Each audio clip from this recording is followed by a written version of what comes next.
Sa episode ngayong gabi, sisisid tayo sa dalawa sa pinakamadilim at pinakaw gumugulong na alamat na bumulong sa buong Asya.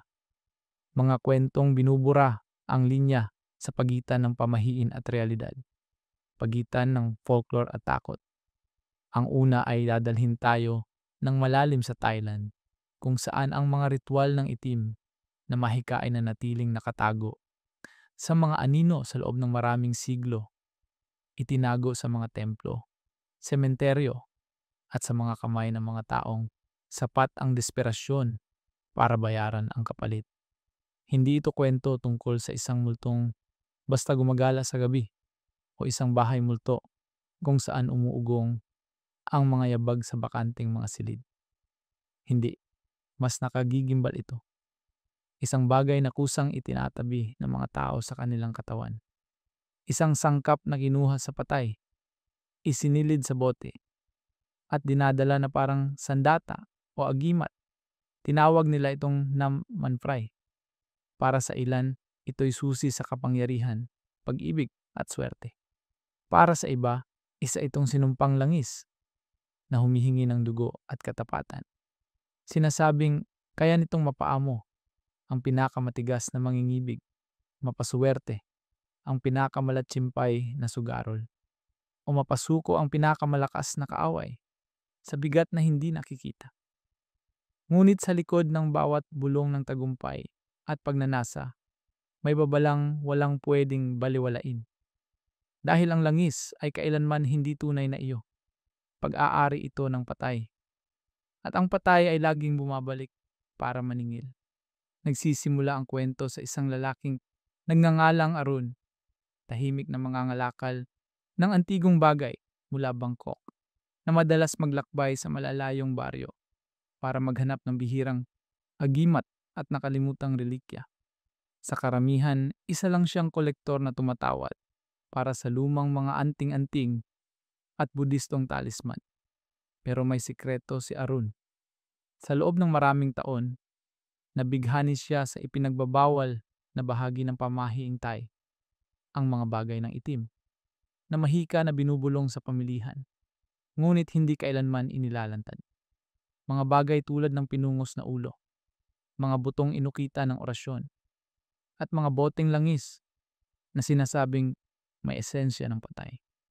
Sa isa sa mga paglalakbay na iyon, niya unang narinig na binanggit ang pangalang Namanpray. Naglalakad siya sa masikip na night market, yung magkakadikit ang mga pwesto at halimuyak ng insenso'y humahalo sa amoy ng prituhan. Isang kuba at gusgusing tinderang namumuti ang kamay sa tutong ng kandila. Ang nagtanong kung may hinahanap ba siyang mas malakas kaysa sa mga anting-anting. Sanay si Arun sa ganitong banat, ngunit nanginginig ang boses nito. Para bang bawal niyang banggitin iyon. Nang tuluyan siyang yumuko at ibulong ang mga salita, kusa siyang nangisay. Manfray, langis ng patay. Alam ni Aaron ang mga kwento. Alam iyon ng lahat sa Thailand. Pero ang marinig itong binabanggit ng lantaran na parang tunay na iniaalok ay nagpaalangan sa kanya. Pinaniwalan niya ang sarili na usisa lamang ito. Isa pang mito para habulin. Isa pang kwentong patutunayang totoo o hindi. Gayunman, pag-alis niya sa pamilihang gabing iyon, kumapit sa kanya ang mga salita tulad ng usok.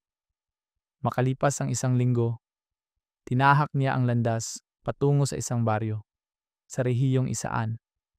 Inakay ng pangalang isinatitik sa papel na palihim na isinuksok ng tinderang iyon sa kanyang bulsa.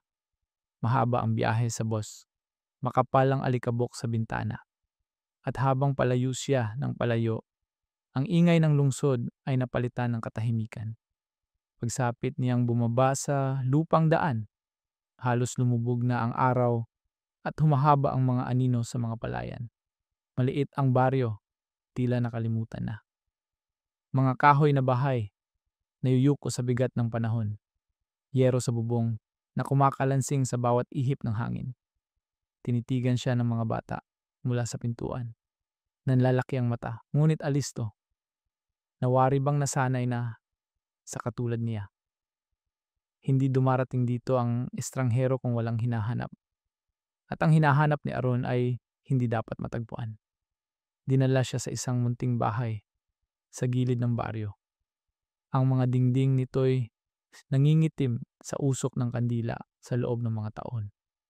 Nakatira roon ang isang mongheng naging mangkukulam, hindi na nakadamit sa kasuotang kulay asupre, kundi nakabalot sa kupas na tela, pabulong na nagdarasal kahit walang nakikinig. Siya raw, ayon sa sabi-sabi, ang nakakagawa pa ng naman fray sa lumang paraan, sa kalang hangin, sa loob ng bahay, mabigat sa amoy ng tunaw na kandila at ng isa pang bagay, asim na para bang may bulok na karne sa ilalim ng sahig. Umupo si Aaron nang nakaluhod, nakapatong ang mga kamay sa tuhod habang minamasdan siya ng matanda sa malabong mga mata. Alam mo ba ang kabayaran? Sa wakas ay tanong ng matanda. Malutong ang boses, parang nababaling mga sanga. Lulunok sana si Aaron at tumango. Narinig na niya ang alamat. Para gawin ang naman pray, kailangang humanap ng bangkay ng marahas, ang kamatayan. Kinukuhang patulo ang langis mula sa baba. O noo gamit ang kandila. Tinitipon ang bawat patak habang binubulong ang ipinagbabawal na dasal. Hindi lang ito langis. Ito'y gutom, isinilid at itinali. Ngunit hindi kailanman lubusang nasusupil. Pinaniwala niya ang sarili na gusto lang niyang makita, patunayang totoo. Ngunit sa kaibuturan, may isa pang dahilan, salat ang benta. Nababagot na ang mga kolektor sa paulit-ulit na anting-anting. Kung makapagdala siya ng kakaiba, ng isang alamat, maaaring makaangat siya sa siksikang pamilihan ng Bangkok. Sa labas, lumalalim ang gabi at umiingay ang kuliglig. Sa loob, yumuko ang mangkukulam at nagsindi ng iisang itim na kandila. Pumipintig ang apoy sa mga dingding, naghahagis ng mahabang aninos sa mga garapon na hindi napansin ni Aaron kanina. Mga garapon na tila may laman na higit pa sa wax o yerba. Lalong bumigat ang hangin at gumapang ang lamig sa mga buto ni Aaron. Bagay ang hinanap niya. Ngunit ang matutuklasan niya ay hindi isang bagay. Isa itong presensya at naghihintay ito. Nanatiling nakaupo si Aaron sa banig habang sumisirit at humihikbi ang itim na kandila. Mahina ang apoy, wari may kalabang hangin kahit hindi gumagalaw ang hangin sa silid. Matagal na hindi nagsalita ang mangkukulam. Nakatitig lang sa apoy. Kumikibot ang labi na tila may inuumit-umit na salitang hindi marinig. Kumislot si Aaron, nananakit ang tuhod sa pagkakaupo. Ngunit hindi siya nangahas sumabat. Sa wakas nagtanong ang matanda, "Naamoy mo ba?" Napatigil si Aaron. May napansin nga siya pagpasok pa lang, ngunit binaliwala. Nung unay mahina, parang tengang mantika. Ngayoy, sa sindi ng kandila, kumapal ang baho, matamis maasim, at matalas sabay-sabay. Kumakapit sa lalamunan, nakakaubo. Bahagya siyang tumango. Ngumiti ang matanda nang hindi ipinapakita ang ngipin. Mabuti, dapat naaamoy mo. Ibig sabihin, hindi ka bulag dito. Hindi naintindihan ni Aaron. Magtatanong sana siya, ngunit itinaas ng matanda ang kamay bilang hudyat na manahimik. Pagkaraan, inilusong niya ang isang munting tapayang luwad sa pagitan nila. Mantsado itong maitim, madulas ang ibabaw sa tulo ng wax. Nag-alangang iniunat ni Aaron ang daliri. Sa pagdampi pa lang, nagbago ang hangin.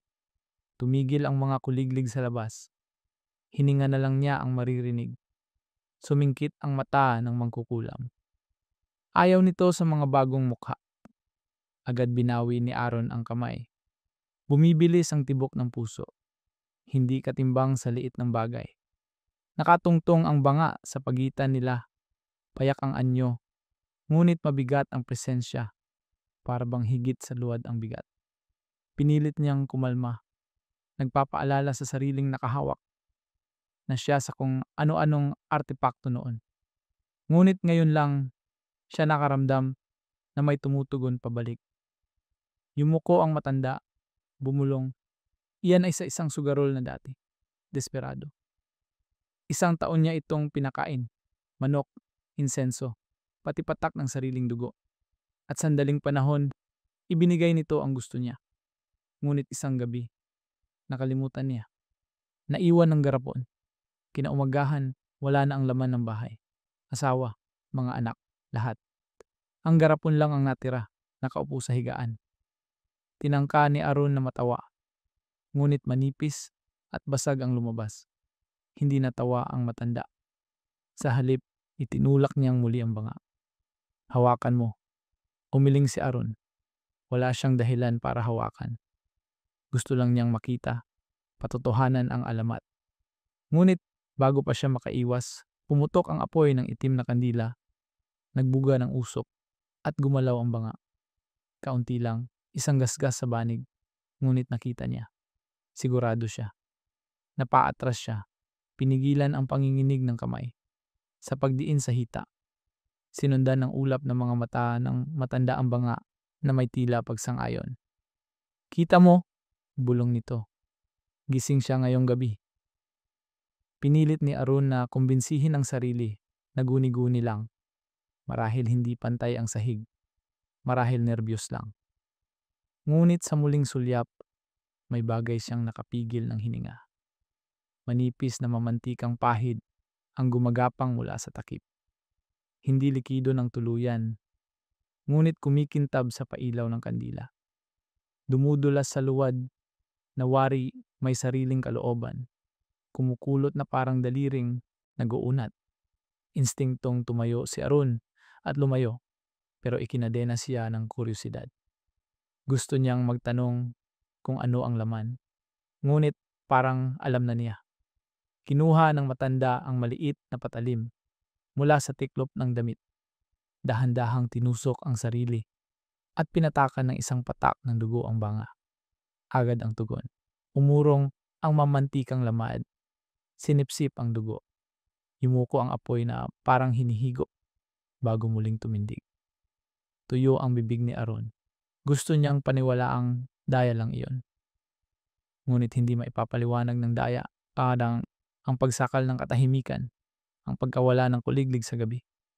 Tinitigan siya ng matanda. Kung nais mong magdala ng naman pray, unawain mo. Gutom ito, palagi. Hindi mo ito inuutusan. Pinapakain mo lang. At kung hindi mo, binitiwan niya ang salita. Inurong ang banga pabalik sa anino. Doon na unawaan ni Aron na hindi na siya tagamasid. Kasali na siya sa ritual na hindi niya tinanggap.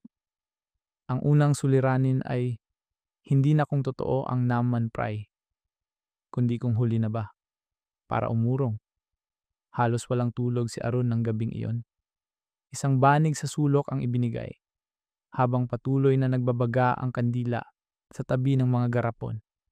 Sa tuwing ipipikit ang mata, may maririnig siyang basang tunog, parang patak ng langis sa kahoy, kasunod ng bulong na hindi niya maulinigan. Sa pagdilat, walang gumagalaw, ngunit mas makapal ang anino at nanunuot ang amoy ng usok at pagkabulok. Pagsikat ng liwayway, huminga siya sa labas. Mabagal ang paggising ng baryo.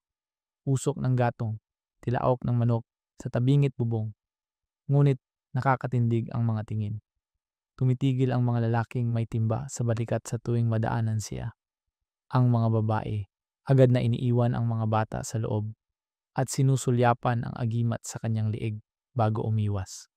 Kilala ni Aron ang tinging iyon. Takot, hindi usisa.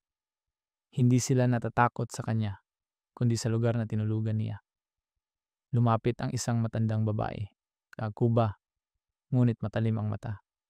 Huminto siya ilang dangkal ang layo at itinuro si Aron. Huwag mong hawakan ang ibibigay niya, pabulong sa tay, halos sutsot. Kapag tinanggap mo, hindi na iyon sa'yo. Ikaw ang magiging pag-aari niya. Bago nakasagot si Aron, hinila na siya ng isa pang taga-baryo palayo. at umiling kay Aron na wari bawal magtanong. Natigilan si Aron. Ayaw man niyang aminin. Tumimo ang salita. Hapon, muling ipinatawag siya ng mangkukulam. Muling sindi ang kandila, kahit hindi niya nakita kung kailan sinindihan. Nakasalansan ang mga garapon. Ang ilan ay tinatakpan ng wax. Ang iba'y nababakbak sa uling. May napansin siyang bago. Isang mas malaking garapon. Nakabigkis ang takip sa pulang sinulit. Sariwa ang buhol. Halos basa at paminsan-minsan parang pumipintig ang takip. Nahuli ng matanda ang tingin niya. Hindi iyan para sa'yo. Bakit nakatali? Tanong ni Aron. Hindi sumagot ang matanda. Sa halip, inilusong ang mas maliit na banga. Iyong gumalaw kagabi. Umatras si Aron, ngunit ngumiti lang ang matanda. Pinili ka na niya. Hindi ka na makakaalis. Kinilabutan si Aron. Wala akong sinang-ayunan. Umusli ang matanda. Paos. Pumasok ka sa bahay na ito. Umupo ka sa harap niya. Hinawakan mo siya. Sapat na iyon. Gusto sanang makipagtalo ni Aron, ngunit napako siya. Marahil ang katahimikan sa labas. Aso na biglang tumahol, saka naputol sa iyak. Marahil ang pagngiwi ng apoy, na muli na namang yumuko sa direksyon ng banga. Sumunod ang ikalawang pangyayari, maliit ngunit hindi mapasusubalian. Itinulak ng matanda ang banga at biglang naghatid ito ng init. Hindi paso, kundi pintig, parang tibok ng puso. Tuyo ang luwad, ngunit kumirot ang mga daliri ni Aron, na wari may humihikab sa ilalim. Binawi niya ang kamay, ngunit naiwan sa dulo ng daliri ang lagkit. Buhay. Maya-maya, may tumawag sa may pinto. Binatilyo, mga 20 higit di kumulang. Gusot ang buhok, tensyonado ang muka. Mabilis siyang nagsalita. Hindi masundan lahat ni Aron, ngunit malinaw ang galit. Dumilim ang mukha ng mangkukulam. Sumilip si Aron at nakadampot ng pira-pirasong pangungusap. Pinagbabawalan siya ng binata. Huwag daw niyang tanggapin. Sirang-sira na ang mga buhay sa baryo dahil dito. Kapag may nagkarga ng naman pray, dumarating ang malas. Minsan swerte sa simula. Ngunit lagi, sa huli, malas. Sinutsutan ng mangkukulam ang binata. Matalim ang wika. Nangitim ang mukha ng kabataan, ngunit hindi umurong. Nilingon niya si Aron. Matatag ang mata. Kung ibigay niya sa'yo, dahan-dahan niyang wika. Ibaon mo agad sa lupa at tumakbo bago lumubog ang araw. At umalis siya, hinila ng isa pang taga-baryo. Kumabog ang dibdib ni Aron. Gusto niyang magtanong, ngunit tinapos yon ng malamig na titig ng mangkukulam. Pumiyok muli ang kandila. Ngayon, malinaw na nakita ni Aron ang maninipis na patak ng langis na sumisingaw sa ilalim ng takip. Dumadaloy sa gilid at tumutulo sa banig. Lumawig ang mantsa, dumidilim. Sinisipsip ang hibla na parabang pinapakain ng sarili. Dinampian ng mangkukulam ang langis. Idinampi sa labi. Pumihit ang kanyang mata sandali at pagkabalik, tumarak ang tingin kay Aron. Ikaw na ang minamasdan niya, bulong. Umunos ang sikmura ni Aron. Hindi na siya bisita, hindi na rin kalahok. Isa na siyang bihag sa pagitan ng dalawang puwersa. Ang mangkukulam na nagsasabing ito ang kanyang kapalaran at ang mga taga-baryong nagsusumamo na tumakbo siya hanggat maari. Bumigat ang tanong na ayaw lumisan. Buhay ba ang banga o nasa loob ko na ito? Nagising si Aron sa kalaliman ng gabi. Kumakabog ang dibdib. Basang-basa sa pawis. Akala niya panaginip, ngunit nanatili ang tunog na gumising sa kanya. Ungol, mababa, pigil, hindi tao, ngunit hindi rin hayop. Umuuga ang kahoy na dingding, nanginginig ang mga garapon. Umangat siya sa banig, sindi pa rin ang itim na kandila, kahit walang nagsindi. Gising din ang mangkukulam, nakaluhod sa harap ng pinakamalaking garapon na tinalian ng pulang sinulid. Umiikot ang labi sa apurahang bulong, dinadapuan ng langis, ang buhol na para bang lalo pang pinipigilan. Kumakabog ang garapon sa sahig. Kumikislot ang takip sa bawat dasal. Sumikip ang dibdib ni Aaron. Gusto niyang tumakbo, ngunit ayaw gumalaw ng paa. Sa halip, dumulas ang tingin niya sa silid, doon sa maliit na bangang pumili raw sa kanya. Wala na ito sa dating pwesto. Mas malapit na ngayon, tabi mismo ng kanyang banig. Para bang gumapang papalapit habang siya'y natutulog. Hindi raw pwede. Maaring inilipat iyon ng matanda. Baka guni-guni. Ngunit malinaw ang bakas. Isang madilim, mamantikang guhit ang humahabi sa sahig. Kumikintab sa liwanag ng kandila. Parang dugo. Bumigat ang hangin. Sumangsang ang amoy. Tamis na bulok. Parang sinusunog na laman at nalantang bulaklak. Lumingon ang matanda. Mabangis ang mata. Basa ang noo. Huwag mong hawakan, sibad niya. Gising siya. Umusod muli ang banga. Mahina. Ngunit sapat para magpagulong kay Aaron paatras. Napasapo ang kamay niya sa basang bagay. Pagtingala, balot na sa maitim na langis ang mga daliri. Pinunasan niya sa damit, ngunit kumakapit ang lamig. Parang nagiyelong hapdi. Saka dumating ang boses. Noong una, inakala niyang bulong iyon ng matanda. Pero iba. Mas malambot, mas malapit. Boses ng babae. Punit, mabigat. Na dumudugtong direkta sa pandinig. Pakainin mo ako, nilinga ni Aaron. Walang tao. Balikdasal ang matanda. Nakatutok sa malaking garapon. Pakainin mo ako! Ulit, mas malinaw, mas gutom. Bumangon si Aaron, hinahabol ang hininga. Nanginig ang banga. Umabot ang apoy ng kandila rito. Parang daliring umaabot. At saka, imposible. May marahang umangat mula sa banga. Usok na nagiging anyo. Mukhang mukha. Mukha ng babae. Malabo ang tampok na parang nasa ilalim ng tubig. Ngunit kita ang mga mata. Madilim na hungkag na humihigop sa kanya. Umangil ang mangkukulam. Idinuldol ang palad sa malaking garapon. Nawalan ng tugma ang dasal sa pagsigaw ng mga salitang hindi naintindihan ni Aaron. Ngunit ang usok mukay si Aaron ang pinili. Gutom. Pumutok sa bungo niya ang ingay, ramdam kaysa narinig. Gumalaw ang katawan. Bago isip, dinampot ang patalim. Umuga ang banga na parang tumutugon. Noon niya natanaw na may panghuhilakbot na hindi insenso o dugo ng matanda ang hinihingi nito. Kanyo ang gusto nito. Umungol ang bahay. Sa labas nagkakagulong tumahol ang mga aso. Saka pa isa-isang naputol, tila nasakal. Umurong si Aaron, ngunit parang sumusunod ang anino. Kumalansing ang mga garapon, nagtagilid, nagbuhos ng maitim na bakas. Kumalat ang amoy, kagat sa mata. Pakainin mo ako, utos na. Mas malakas, mas buo ang anyo ng muka. Basa ang hibla ng buhok. Sa pisngi, bitak ang labi, may bakas ng lubid sa leeg. Sumirit ang isip ni Aaron. Ito ba ang pinagmulan ng langis? Isang babaeng marahas ang kamatayan, nilagak ang espiritu magpakailanman, pinapasunod sa sino mang magdala sa kanyang labi. Tumingin sa kanya ang mangkukulam, maputla. Nanginginig ang labi na parang wala na rin siyang kontrol. Huwag makinig, singhal. Kapag pinakain mo, hindi ka na niya iiwan. Nangalumata si Aaron. Nalaglag ang patalim. Sumimangot ang babae. Isang bitak ng ngisi. Itim ang ipin.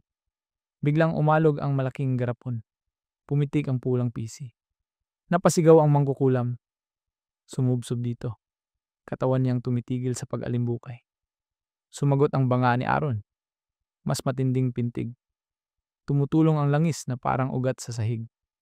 Nagkalat ang presensya. Umuga ang hangin sa mararaming bulong. Gutom at utos na nag-uunahan. Pinisil ni Aaron ang kanyang ulo. Ngayon niya naunawaan ang mga tingin ng taga-baryo. Hindi ito basta agimat. Nisumpa lang. Pag-aari ito. Ang tumanggap ng naman pray ay magtatanikala sa diwa ng di mapakaling patay at walang pagtakas. At kahit sumiklab ang katotohanan, gumalaw pa rin ang kamay ni Aaron. lalo pang lumalapit sa bangang pumili sa kanya.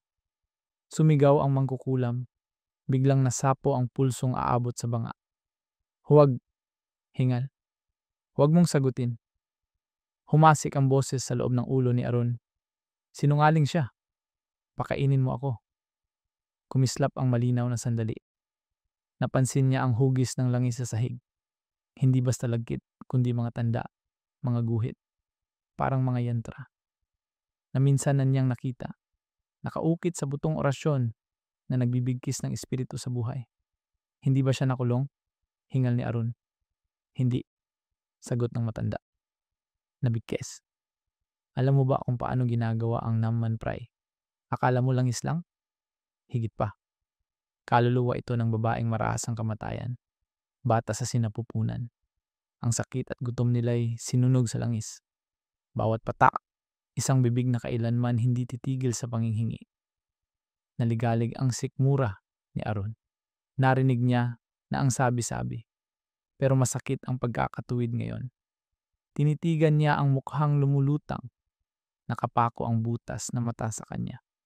May saysay na ang mga bulong, mga pakiusap, mga kaingayan ng isang taong marahas na binitawan sa buhay.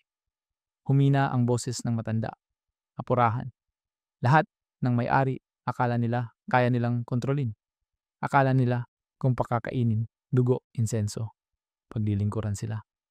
Sa simula, oo, dumarating ang swerte, ang pag-ibig, kumikiling, ang kaaway bumabagsak. Pero hindi iyon katapatan, gutom yon. At ang gutom, lumalaki. Lumawig ang mga guhit sa sahig, gumagapang sa paa ni Aron. Umatras siya, ngunit sumusunod ang linya. Parang ugat na naghahanap ng lupa. Bakit ako? Pigil luha niyang tanong. Dahil hinawakan mo, lumambot ang mata ng matanda. Ang unang haplos ay pahintulot. Umalulong ang boses sa bungo. Huwag makinig. Matatakot siya sa akin. Ibibigay ko ang gusto mo. Yaman, pag-ibig, kapangyarihan. Isang alay lang. Magsisimula na. Tinakpan ni Aron ang tainga. Ngunit sa dibdib na ito umuugong. Gusto niyang sumigaw. Gusto niyang tumakbo. Ngunit kumikindat pa rin ang pangako. Hinugyug siya ng matanda. Tumingin ka sa akin. Alam mo ba kung bakit mabaho ang langis? Kasi nag-aalala ito. Naaalala ang pagkasunog, ang kandilang idinikit sa laman, ang dasal habang tumutulo. Sasama ang amoy na iyon sa'yo hanggang sa mamatay ka kung tatanggapin mo siya. Naduwal si Aron, ang ideya ng pamumuhay na may amoy at gutom na iyon, araw-gabi, ay nagpangilo sa balat. Binitiwan ng matanda ang pulso niya, kapos hinga, kumaripas sa estante. Initsa ang bungkos ng tuyong yerba sa apoy. Kumapal ang usok, mapait, nanunusok, nagkikislot ang anino sa dingding. Umatras ang mukha ng babae, galit ang hukay na mata. Umatras ang mga langis na guhit, napaso. Humina ang mga bulong. Huminga si Aron ng bahagyang malinis na hangin, bagaman na natili ang baho. Bumagsak ang matanda sa dingding, hinihingal. Pinahihina ng usok, hindi pang matagalan, pero sapat. Nakikita mo na ba? Hindi ito handog, piitan ito. At bawat may-ari ay nagiging tanod hanggang kainin sila nito. Tinigan ni Aron ang banga, bumabalik ang suka sa lalamunan. Hindi lubusang nawala ang mukha. Nakabitin ito sa usok, nakangisi, talimang nangiti. Doon niya nakita ang totoo. Hindi utusan ng babae. Siya ang galit, pait, na hinasa sa talim. Naghahanap ng sino mang sasalo. Naalala niya ang sugarol, ang pamilyang naglaho. Naalala ang katahimikan ng baryo, ang pag-iwas sa pangalan. Ngayon niya alam kung bakit. Hindi lang ito pamahiin. Isa itong kasunduan kay kamatayan. At ngayon, tanggap man o hindi, nakatingin na sa kanya ang kamatayan. Gumulong palabas si Aron bago magbukang liwayway. Mahina ang katawan, duguan ang isip, maitim pa ang langit. Namumuro ang liwanag sa gulod. Gusto niyang lumayo sa sumpang bahay, hugasan ang langis sa balat. Patahimikin ang bulong na nakadikit sa tenga. Mas maaga ngayon ang baryo. Nakatayo sa kumpol ang mga lalaki. Matitigas ang mata. Itinatago ng mga babae ang mga anak sa loob. Mahigpit ang pagsara ng pinto. Malinaw. Tinatakan na nila siya. Mabilis ang lakad niya patungong kalsadang lupa. Halos tumatakbo. Kumakalog ang kamay. Sa bawat ilang hakbang, parang may dampi sa palad. Pinupunasan niya sa salawal. Ngunit pagtingin, wala. Maliban sa maningning na sinag na parang manipis na langis na ayaw maalis. Sa dulo ng baryo, narinig niya muli ang boses. Mas banayad, halos malambing. Hinawakan mo ako. Dala mo na ako. Umingos si Aaron. Walang tao sa daan. Palay lang ang sumasayaw. Lalong sumikip ang dibdib. Ang insenso at babala, pinaantala lang siya. Hindi siya pinalaya. Dumating ang bus, lumulutang sa alikabok. Sumakay siya, idinikit ang mukha sa bintana. Habang nilalamon ng alo ng bukid ang baryo, sinabi niyang tapos na ito. Distansya ang gamot. Sa kanya naramdaman ang init sa dibdib. Kung nasaan ang bag. Binuksan niya, nanginginig kahit alam na ang makikita. Nasa loob, madulas, kumikintab ang tapayang luwad. Umisok ang takip nito. Isang pintig, parang pagbati. At bumulong ang tinig. Tiwasay, tiyak, magkasama na tayo.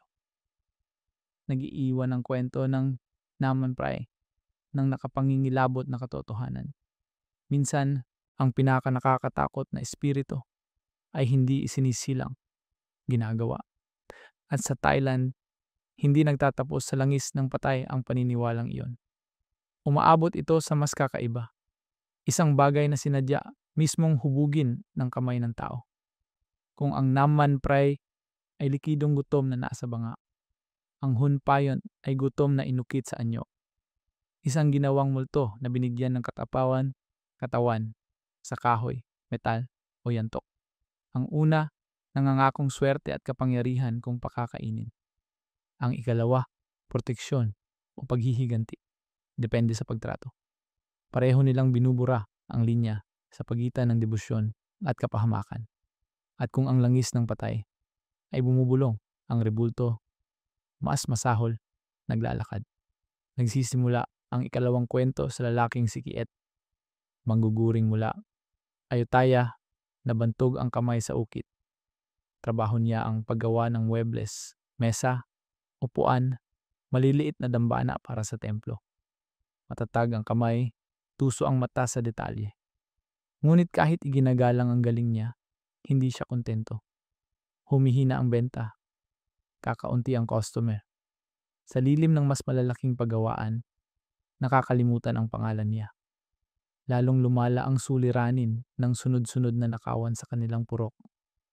Nawala ang mga kasangkapan sa paggawaan. Nawaglit ang pagkain sa may pintuan. At minsan pa, kahit ang alay sa damba ng espiritu ay ninakaw. Bawat umaga, mas balisa, mas desperado si Kiet. Bumulong ang mga kapitbahay na may agimat daw ang mga magnanakaw. Kaunti ang magagawa ng pulis. Ngunit isang gabi, habang umiinom siya ng rice whiskey kasama ang matatandang karpintero, nakarinig siya ng ibang solusyon. Hindi agimat, hindi talisman, isang bagay na buhay. Hunpayon ang tawag, bulong ng matanda, pasimpleng sumusulyap sa pader. Nawari may nakikinig. Mga rebultong naglalakad, inukit sa kahoy o hinabi sa yantok. Hiningahan ng mga orasyon, nagbabantay sa amo. Lumalaban. Natawa si Kiet, ngunit sineseryoso ng matanda ang tinig. Ikinuwento niyang noon daw, mga monghe ang lumikha ng mga ito, tagapagtanggol sa templo at bahay. Inilalagay sa bungad ng pinto o inilibing sa ilalim ng hagdan. Subalit may mas madidilim na bersyon, mga rebultong pinasok ng langis ng patay o abo ng buto. Nabibili ang katapatan sa isang bagay na di banal. Ang mga iyon, babala niya, hindi lang nagbabantay, umaaatake. Nabaon sa isip ni Kiet ang ideya. Mangguguwit siya.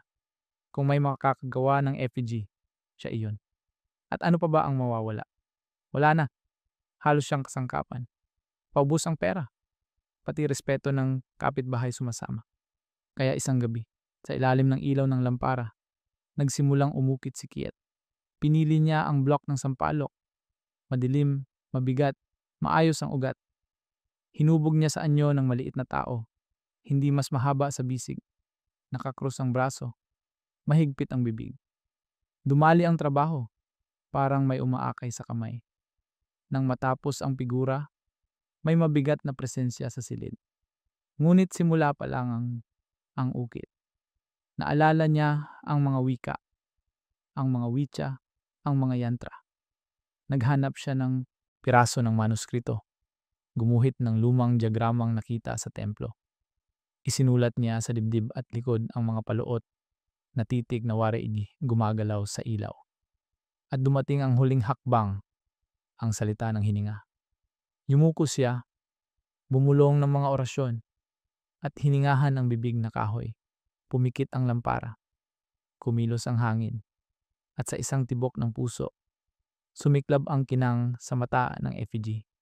Nabagabag siya. Inilagay ito sa sulok ng pagawaan, nagdasal, at tinangkang matulog. Ngunit hindi dumarating ang antok.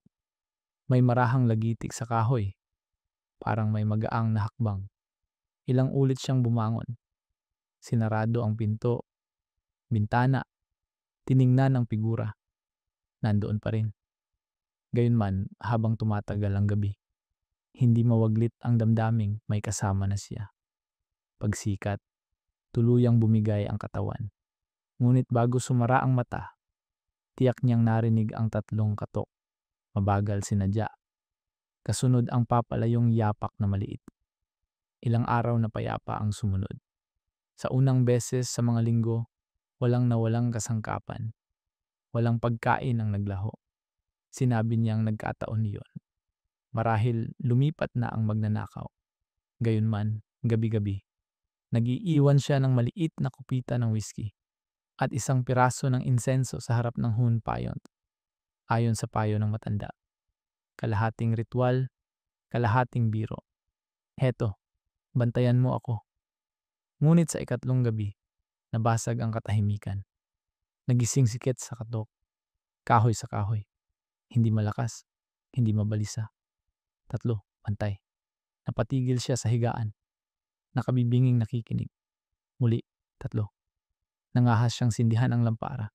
Dahan-dahang lumapit sa pinto. Pagbukas, walang tao. Tahimik ang kalye. Amoy lupa ang hangin. Walang bakas sa alikabok.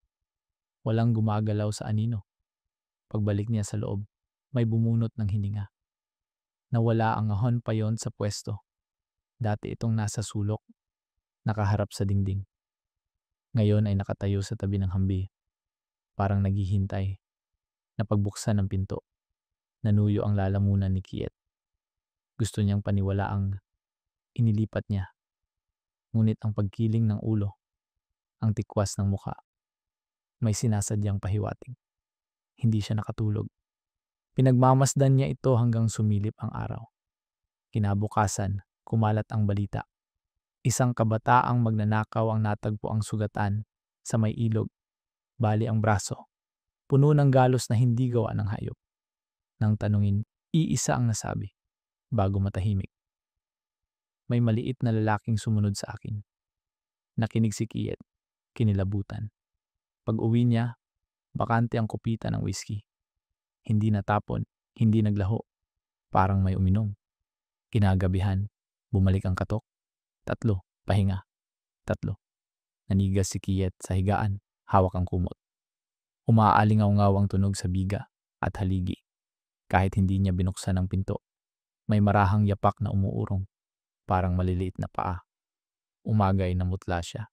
Inisip niyang wasakin ang effigy, sunugin, itapon sa ilog. Ngunit nang humarap siya, may pisi sa dibdib. Nakatingin ang figura na walang mata, ngunit may bantay. Bumaba ang pait. Hindi niya maitago. Dumaan. Ang matandang karpintero. Nang biro niya ay may Hun Payon siya. Nangisay ang matanda. Kinapitan ang braso niya. Hindi mo lang inukit, 'Di ba? Pabulong. Hiningahan mo, binuhay mo. Hindi sumagot si Kiet. Sapat ang panginginig ng matanda. Mag-ingat ka, Anito. Parang anak ang turing. Pakainin, kausapin ng maamo. Huwag na huwag mong pababayaan. Kapag inakalang iniwan mo, natigil siya. I- Ipaaalala niyang kaya niyang maglakad. Gabi iyon, muling nawala ang alay. At kahit hindi niya ginagalaw, pagising, mas malapit sa higaan ang hunpayont. Nakamasid, laging nakamasid. Pagtapos ng linggo, hindi na sa kanya ang pagawaan. Presensya na ang rebulto sa bawat silid. Kahit kailan, hindi nahuhuling gumagalaw. Iiwan niya sa may pinto. Sasapitin niya sa may higaan. Ilalagay niya sa sulok. Mamaya nasa paanan ng spirit house. Napansin ng kapitbahay. Iilan ang nagsabing may yapak na umiikot sa bahay gabi-gabi. Mabilis, parang bata. Tahol ang mga aso, biglang matitigilan. Uurong na nanginginig. Isang gabi, malalakas na kamao ang kumatok. Galit, apurado. Kapitbahay na binata. Maputla sa takot at poot. Dinala mo rito, pasinghal. Naririnig namin siyang maglakad, kumakatok. Nagising sa sigaw ang anak ko. May maliit na lalaking nakatayo sa tabi ng higaan. Kung hindi mo aalisin, ako ang gagawa. Tinangka ni Kiet na ipagtanggol ang sarili. Rebulto lang iyon. Ngunit sa likod ng binata, natanaw niya ang figura, nakapwesto sa bungat. Wala iyon roon pagbukas niya ng pinto. Walang mata, ngunit hamon ang tikas. Umatras ang binata, napamura, at umalis. Sinarhan ni Kiet ang pinto. Lumulundag ang pulso. Gabi iyon, dinoble niya ang alay. 2 kupita ng whiskey, 2 insenso, 1 platong prutas. Bumulong na, parang maririnig. Poprotektahan mo ako, di ba? Hindi mo ako sasaktan. Ngunit habang sinasabi iyon, ramdam niya ang kabalbalan. Para siyang nakikipagtawaran sa anino. Ilang gabing lumipas, ibang tunog ang gumising sa kanya. Tawa. Mahinang halakhak ng bata sa kisame. Dinukot niya ang lampara. Sinundan ang tawa sa pagawaan. Doon, sa liwanag ng buwan sa siwang, nakaupong nakayapak sa bangko ang effigy, hawak ang pait. Wala na ang alay, malinis ang pinggan. Lumapit siya. Tumigil ang tawa, napalitan ng bigat na nakasiksik sa bungo. Hindi gumalaw ang figura, ngunit tiyak niyang bahagyang tumagilid ang ulo. Kinabukasan, hindi na niya kayang itanggi. Binalikan niya ang matanda. Ikinuwento ang paglakad, pagkain, pagsilip ng iba. Umilag ang tingin ng matanda. Sobra na, singhal. Kapag tumanggap na ng alay, naniniwala na siyang buhay siya. Hindi mo na pwedeng ituring na kahoy. May kalooban siya. May pangangailangan. At kung pumalya ka, umingal siya. May dahilan kung bakit tumigil ang mga monghe. Umuwi si Kiet, manginig, pinag-uusig ng katahimikan ng kapitbahay. Pati aso, hindi na tumatahol. Umuungol na lamang. Mas malamig ang paggawaan, mahahaba ang anino. Sa pader sa itaas ng effigy, may mga bakas ng maliliit na kamay. Hindi ukit, hindi pinta, parang idinikit ng batang maruming palad. Ngunit mag-isa si Kiet sa bahay. Hindi na niya nakikilala ang buhay niya.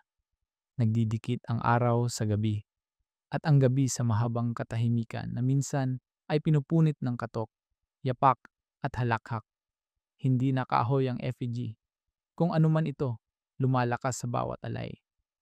Gabi ng unos. Mabigat ang hangin. Pumipintig sa silid ang ahon payon. Inilabas niya ito sa tabi ng spirit house. Umaasang makakatulog. Ngunit pagsimoy ng ulan, nagising siya sa yapak sa loob. Hindi pasok ng tao, magaan, mabilis, parang batang paa. Humingal siya, sinindihan ng lampara. Haba ang anino sa dingding. Nandoon ito, nasa gitna ng pagawaan, basa. Tumutulo ang tubig sa kahoy na katawan. Walang ekspresyon ang mukha, ngunit may tikas. Mas tuwid, mas tao. Napatda si Kiet. Gusto niyang utusan, ngunit walang boses. Sa halip, kumatok ang bahay. 3. Hindi sa pinto, kundi sa dingding sa likod. Lumingon siya, walang laman. Muling kumatok, sa kisame. Muli, sa sahig, kumalat ang tunog. Parang pumipintig ang buong bahay. Tama na, sigaw niya. Sapat na. Sandaling tumigil. Mas masahol ang katahimikan. Sa katahimikan, narinig niya ang paghinga. Mabagal, humihingal, parang may nakaluhod sa likod niya. Umikot siyang bigla.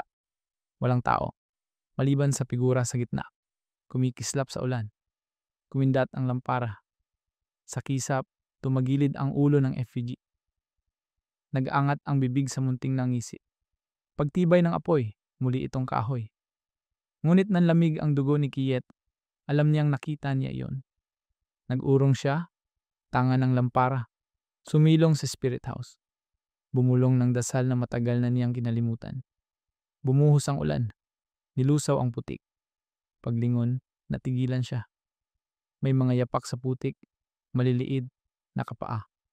Daan-daang yapak, umiikot sa bahay. Mula pinto hanggang bintana. Pabalik. Hindi kanya. Biglang kumalansing sa loob.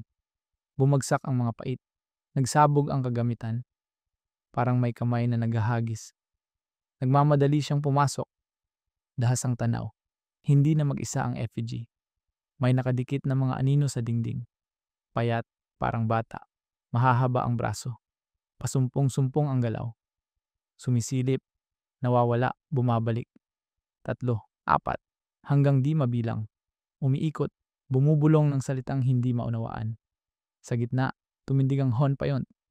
Hindi na basta ukit. Kumikirot ang bisig, para bang may litid na. Umatras si Kiyet. Natapilok sa gamit. Lumakas ang bulong. Ngayoy malinaw. Ama, huwag mo kaming iwan. Gutom. Napatigil ang hininga. Hindi lang tunog, mga pakiusap yun. Hindi lang nagbabantay ang effigy. May hinihila ito, pinakakain. At ngayong napuno na ang bahay ng kung anuman ang tinawag nito. Umalingaw-ngaw ang babala ng matanda. Huwag mo siyang palakasin. Kung malaya na ang paglakad, hindi na bahay mo ang babantayan. Sarili na niya. At ngayon, sa pagdikit ng mga anino, sa pag-abante ng isang matigas na hakbang ng effigy, alam ni Kiet, hindi na ito sa kanya. Pumiyok ang lampara, namatay. Bumagsak ang dilim. At may maliit na kamay na kahoy na kumapit sa kanyang bukong-bukong. Nagkandarapa si Kiet. Kinutkot ang sahig. Pilit inaagaw ang paa. Nasagi niya ang lampara. Pinukaw ang apoy hanggang magliab. Kumalat ang mahinang liwanag at bumara ang hininga niya. Nakatindig sa ilang pulgada ang effigy. Nakakapit ang kamay sa kanyang binti. Baon ang mga daliring kahoy. Lumilitaw ang pasa. Higit sa higpit, ang mukha ang mas nakakatakot. Di nagbabago ang ukit. Ngunit sa likod ng mata, may kumikilos. Parang may nakasilip mula sa loob. Nagkalat ang aninong parang bata sa mga sulok. Humihisi. Humihina ang bulong. Umayaw ang effigy, binitiwan ang paa. Tumindig si Kiet.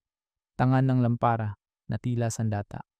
Mahinang tanglaw laban sa nagdidikdik na dilim. Tagapagbantay ang gusto mo. Bulong ng isang tinig. Hindi sa anino, hindi sa effigy. Mas malalim. Diretsong sa pandinig. Binigyan mo siya ng hininga. Pinakain mo. Sa'yo na siya. At ikaw, sa kanya. Umiling si Kiet. Hindi ko. At saka siya tinamaan. Bawat alay, bawat kupita, bawat insenso, bawat pasasalamat. Hindi siya basta ritual. Pinalaki niya ito. Kinilalang buhay. Sa gayon nagbigkis siya. Naalala niya ang babala. Tratuhin mo siyang parang anak. Hindi pala talinghaga. Anak ang tingin niya kay Kiet. Tagapaglikha, tagapagkalinga. At tulad ng anak, lumaki. Hindi sa inosente, kundi sa gutom. Bahagyang tumagilid ang ulo ng effigy. Dahan matigas, itinuro ang spirit house. Nanginginig ang kamay. Lumabas si Kiet, ulan at putik. Kumislap ang liwanag sa munting dambana. Itim sa bakas ng maliliit na kamay. Patong-patong hanggang mangingitim ang kahoy. May mahinang halakhak mula sa loob. Umatras si Kiet. Nagsusuka ang lalamunan. Kaya pala takot ang kapitbahay. Hindi na nagbabantay para sa kanya ang effigy. Inaagawan nito ang pwesto ng mga espiritu. Sumisimsim ng alay. Itinataboy ang banal. Nagtatayo ng sariling nasasakupan. Binigyan mo siya ng hininga, kaya humihinga. Binigyan mo ng pagkain, kaya sumisibol ang gutom.